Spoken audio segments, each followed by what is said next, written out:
৬ অক্টোবরের নির্বাচনের আগে থেকে মুখোমুখি অবস্থানে বাংলাদেশ ক্রিকেট বোর্ড এবং তামিম ইকবাল। জাতীয় দলের সাবেক অধিনায়ক বর্তমান ক্রিকেট বোর্ডকে বরাবরই বলছেন অবৈধ, করেছেন নানামুখী সমালোচনা। এবার বিশ্বকাপ ভেন্যুতে নিরাপত্তা ইস্যুতে আবারও মুখোমুখি দুই পক্ষ, যেখানে তামিম ইকবালের মন্তব্য বাংলাদেশ ক্রিকেটের ভবিষ্যৎ এবং আর্থিক দিক বিবেচনা করেই ভারতে খেলতে যাওয়া না যাওয়ার সিদ্ধান্তে নেওয়া উচিত।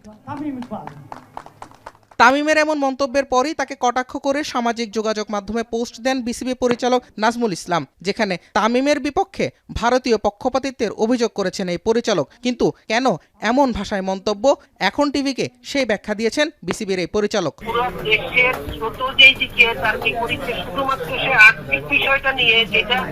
ইন্ডিয়া মানে ভারতীয় কর্তৃপক্ষ বলেন, ভারতীয় মিডিয়া বলেন, ভারতীয় প্রোপাগান্ডা বলেন, একটা জিনিসই এখন হাইলাইট করতেছে যে বাংলাদেশ ভীষণভাবে আর্থিকভাবে ক্ষতিগ্রস্ত হবে এবং বাংলাদেশ পয়েন্ট হারাবে, এই করবে সেই করবে বিভিন্ন জিনিস।